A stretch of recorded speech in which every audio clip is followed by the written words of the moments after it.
Hello friends, my name is Ayushi Goyal and I am your CA coach। जैसा कि मैंने बोला था कि मैं आज शाम तक वीडियो लेकर आऊँगी कि किस तरह से आपको हर सब्जेक्ट CA फाइनल का प्रिपेयर करना है। So here I am. आज मैं आपको बताने वाली हूँ कि आपको क्या स्ट्रैटेजी रखनी चाहिए हर सब्जेक्ट को प्रिपेयर करने के लिए। तो स्टार्ट करते हैं एफ़आर से।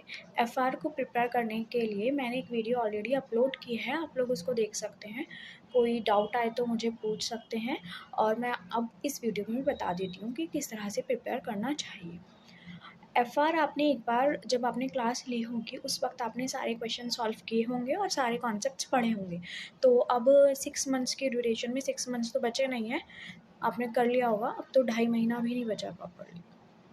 तो आपको किस तरह से करना है कि पूरा तो हो नहीं सकता क्योंकि एफ़आर इज़ वेरी वास्ट और कुछ लोग बोथ ग्रुप्स दे रहे हैं, कुछ लोग सिंगल ग्रुप दे रहे हैं। So how you have to prepare. आप लोग क्या करिए कि किसी भी टीचर के, मैंने जो किया था वो प्रवीण जिंदल का उठाया था और प्रवीण जिंदल के अलावा मैं जो सजेस्ट करूँगी वो अजय अग्रवाल की करूँगी। इम्पॉर्टेंट क्वेश्चंस की लिस्ट प्रवीण जिंदल सर की ले लीजिए या फिर आप अजय अग्रवाल की ले लीजिए। उसमें ऐसा नहीं होता कि उसमें कोई टॉपिक छोड़ा जाता है। एक्चुअली वो होता ये है कि हमारी जो बुक होती है उसमें 100-100, 200-200 क्वेश्चंस होते हैं, तो उसमें एक टॉपिक पे बहुत सारे क्वेश्चंस होते हैं। तो वो इम्पॉर्टेंट क्वेश्चंस की जो लिस्ट होती है उसमें हर टॉपिक पे क्वेश्चन होता है, लेकिन वो 5-6 क्वेश्चंस नहीं होके एक क्वेश्चन होता है जो एक क्वेश्चन अच्छा होता है, वो क्वेश्चन उस लिस्ट में दिया जाता है। तो उससे आपका होल सिलेबस कवर हो जाता है। और मैं यही कहूँगी कि पहले आपकी कॉन्सेप्ट पकड़ होनी चाहिए जो कि होगी, अब तक हो चुकी होगी, मैं यही मान रही हूँ। फिर आप इम्पॉर्टेंट क्वेश्चंस को करना स्टार्ट कीजिए। जब आप फर्स्ट रिवीजन करेंगे उस रिवीजन में, क्योंकि हमारे पास एग्ज़ाम से पहले इतना समय नहीं होगा। एफ़आर का तो फर्स्ट पेपर होता है, लेकिन फिर भी हम इतना सारा टाइम उसको नहीं दे सकते। स्टार्टिंग के मतलब कि एग्ज़ाम से पहले 4-5 दिन पहले ही उठाएंगे एफ़आर को, कुछ लोग हफ्ते भर पहले भी उठा सकते हैं। तो आपको क्या करना है कि जब आप पढ़ रहे हो, जो भी सब्जेक्ट आप पढ़ो, सबसे पहले तो आप ये सोचो कि मुझे एग्ज़ाम से एक दिन पहले मैं सब नहीं कवर कर पाऊँगा।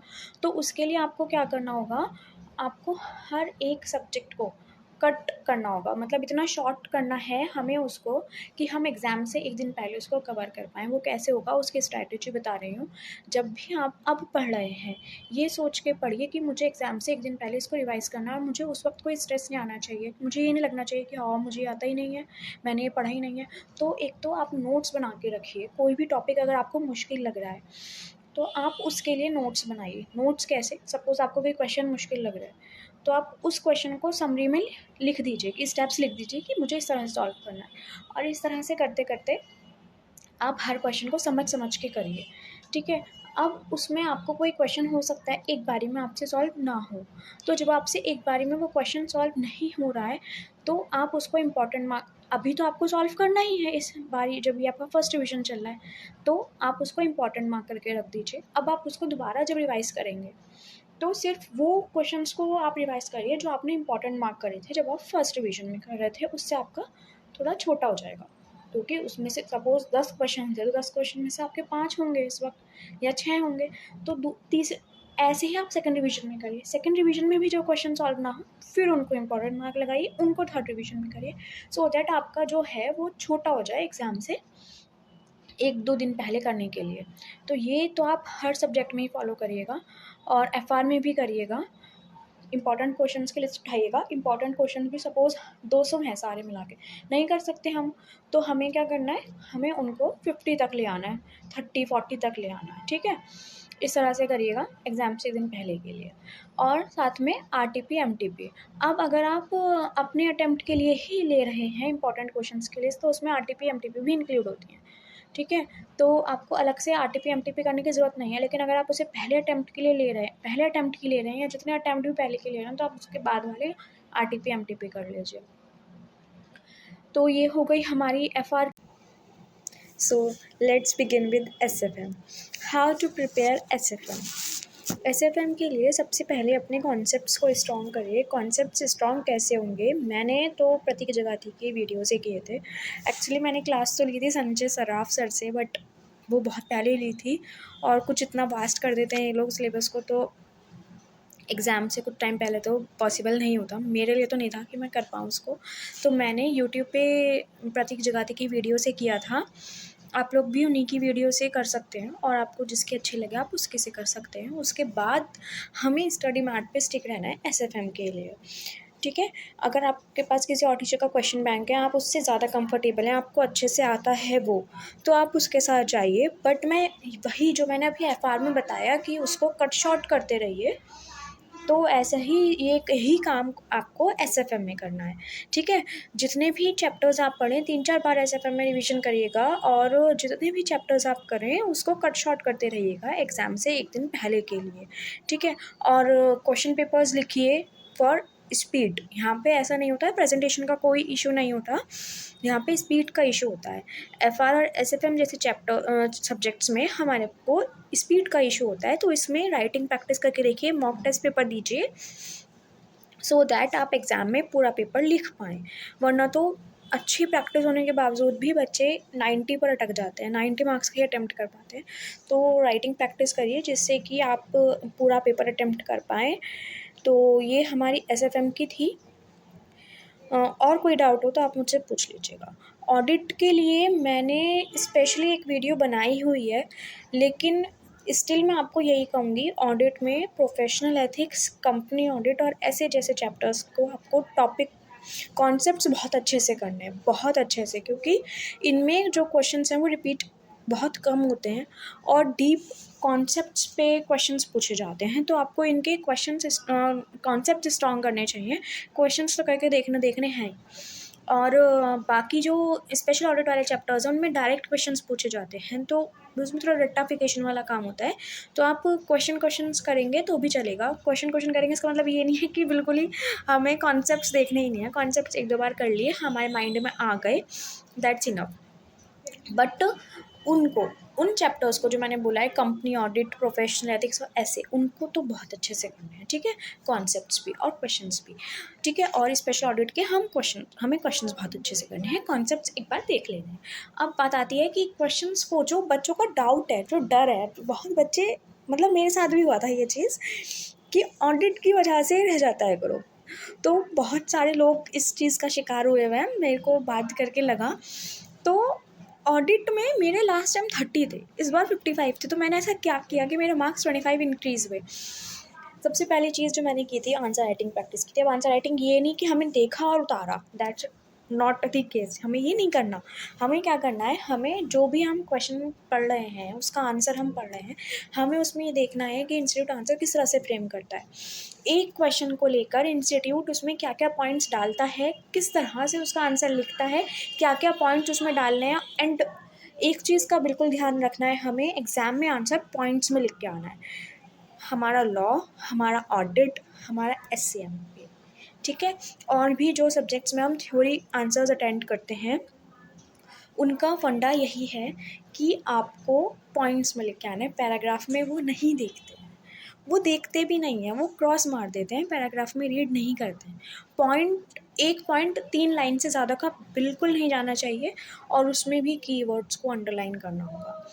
यही एक तरीका है आंसर लिखने का। एक तो सबसे पहले जब आप ऑडिट की तैयारी कर रहे हैं, आंसर राइटिंग की प्रैक्टिस कर रहे हैं, तो उसमें देखिए कि आंसर का पैटर्न क्या है, क्या-क्या चीज़ एक आंसर में डाल रहे हैं। दूसरी चीज़, कोई अगर आंसर ऐसे से रेफ़र करता है, किसी सेक्शन नंबर से रेफ़र करता है, सेक्शन नंबर एग्ज़ैक्ट कोट करना ज़रूरी नहीं है, as per the relevant section of companies act, इस तरह से करके हम कर सकते हैं। लेकिन अगर ऐसे है तो प्रॉपर ऐसे का नाम और उसका टाइटल हमें देना होगा। आप अगर ये दे देंगे ना, तो उससे तुरंत मार्क्स मिलते हैं। तो ये कोट करके आइएगा ज़रूर, ऐसे नंबर और as per relevant section of companies act. Section याद रहे तो बहुत अच्छी बात है, नहीं याद रहे तो ऐसा करिएगा। यही करना बहुत बहुत ज़्यादा ज़रूरी है ऑडिट और लॉ जैसे सब्जेक्ट्स में, ठीक है? तभी मार्क्स मिलते हैं। आंसर का पैटर्न देखिए, इस तरह से आंसर्स कोट करिए, ठीक है? ऐसे नंबर कोट करिए, उसमें एज़ पर रेलिवेंट सेक्शन इस तरह से करके आइए, तभी आपको मार्क्स मिलेंगे, ठीक है? ये हमारा ऑडिट का हुआ। अमेंडमेंट ज़रूर करिएगा, और ऑडिट और लॉ में अमेंडमेंट ज़रूर करके जाइएगा, अमेंडमेंट में से आता है, ठीक है? और आरटीपी एमटीपी के भी कुछ क्वेश्चन सेम लग जाते हैं, तो उनको भी करके जाइएगा, ठीक है? और दूसरा अब आता है हमारा लॉ। लॉ के लिए क्वेश्चंस रिपीट नहीं होते हैं लॉ में, ये हम जानते हैं, और डीप क्वेश्चंस पूछे जाते हैं, whether it is MCQ, whether it is descriptive questions, deep questions पूछे जाते हैं। तो उसके लिए अब हम क्या करें, उसके लिए हमको कॉन्सेप्ट स्ट्रॉन्ग करने होंगे, कोई और ऑप्शन नहीं है, कॉन्सेप्ट स्ट्रॉन्ग करिए। कॉन्सेप्ट स्ट्रॉन्ग करने का तरीका क्या है, या तो किसी टीचर की चार्ट बुक रेफ़र कर लीजिए, अगर किसी टीचर की चार्ट बुक है आपके पास। मैंने जो किया था, मैंने अर्पिता मैम से क्लास ली थी, अर्पिता तुलसियान मैम से। उनकी हर चैप्टर के पीछे समरी होती है हर चैप्टर की, तो मैंने तो वहाँ से किया था। अब आप मैम की समरी भी रेफ़र कर सकते हैं, मैम के कुछ चैप्टर्स के चार्ट भी हैं, आप वो रेफ़र कर सकते हैं, ठीक है। किसी और टीचर की समरी बुक रेफ़र कर सकते हैं। उससे क्या होगा कि हर चैप्टर की हमारे पास समरी होगी, क्योंकि हम सारा तो मतलब एक बार तो हमने सारा पढ़ ही लिया, अब एग्ज़ाम से पहले अब भी हम प्रिपेयर करें तो हर चैप्टर को हम डीप करें तो भैया लॉ में ही रह जाने वाले हैं, क्योंकि हर सब्जेक्ट तो बहुत वास्ट है।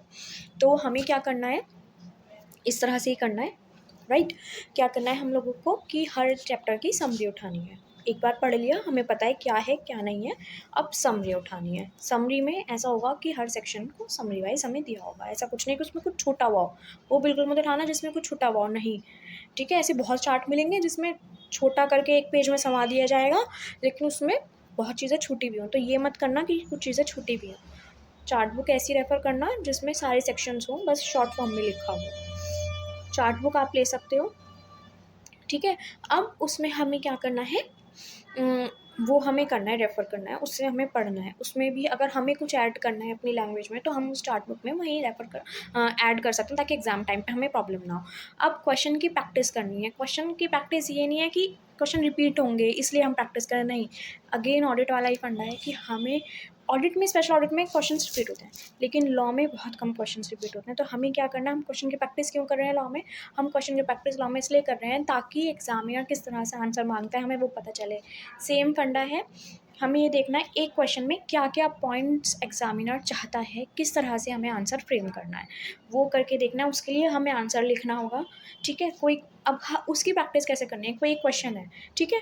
अब उसको हमें क्या कहते हैं, ये देखना है कि इसमें क्या क्या पॉइंट्स लिखे हुए हैं, तो हमें उस तरह से आंसर लिखने की प्रैक्टिस करनी है। दूसरा, लॉ में जब भी आप पढ़ें, कोई चैप्टर आपका हो गया, उसके बाद उसके क्वेश्चंस उठाइए, ठीक है। कुछ क्वेश्चन जैसे ज़्यादा पूरा नहीं उठाना, हमें कुछ क्वेश्चन से उठाने हैं इम्पॉर्टेंट्स, और उसमें हमें क्या करना है कि अपने क्वेश्चन पढ़ के अपने माइंड में सोचना है कि इसका आंसर क्या होना चाहिए, ठीक है। अब हमने सोचा अपने माइंड में, हमने बोला कि अच्छा हमें ये पॉइंट्स इसमें रेफर करने चाहिए, हमें इसमें ये लिखना चाहिए, अपने माइंड में हमने बना लिया अपना आंसर, ठीक है। उसके बाद हमें आंसर देखना है, पहले क्वेश्चन देखना है, उसके बाद अपने माइंड में आंसर फ्रेम करना है, उसके बाद हमें आंसर देखना है, और फिर देखना है कि हमने क्या क्या चीज़ें नहीं अपने माइंड में रिकॉल करी कि हमें ये करना है। उससे क्या होगा, एक तो लिखने का टाइम बचेगा, लिखना तो है ही, लेकिन सारे क्वेश्चंस आप नहीं लिख सकते हैं ना, तो उसके लिए बता रही हूँ ये चीज़, ठीक है। तो फिर हमें देखना है कि हमें कैसे करना होगा, मतलब कि आंसर में हमारी क्या गलती थी, हमने क्या सोचने में गलती करी कि हमें ये और लिखना है। उससे क्या होगा, आपका थोड़ा माइंड बिल्डअप होगा कि मुझे ये चीज़ें लिखनी है, और एग्ज़ाम में ये बहुत हेल्प करेगा। तो ऑडिट में आप इस तरह की स्ट्रैटेजी रखिएगा। सो हेयर मैंने आपकी सारी ग्रुप 1 की चारों सब्जेक्ट्स की स्ट्रैटेजी बता दी है कि आपको किस तरह से करना है। और कोई भी और डाउट आपको आता है तो आप कमेंट सेक्शन में डालिए उसको, मैं फ़र्दर उसको रेफ़र करूँगी। हमारा चैनल जो है टेलीग्राम पे सीए कोच, उसको ज्वाइन कीजिए, वहाँ पे रेगुलर 1 to 1 बेसिस पे गाइडेंस मिलती है, डेली बेसिस पे। तो आप उसको ज्वाइन कीजिए। कोई भी डाउट हो तो प्लीज़ बताइए, मैं उसको कंसिडर करके या तो वीडियो बनाऊँगी या आपको पर्सनली गाइडेंस दूँगी। सो बाय बाय।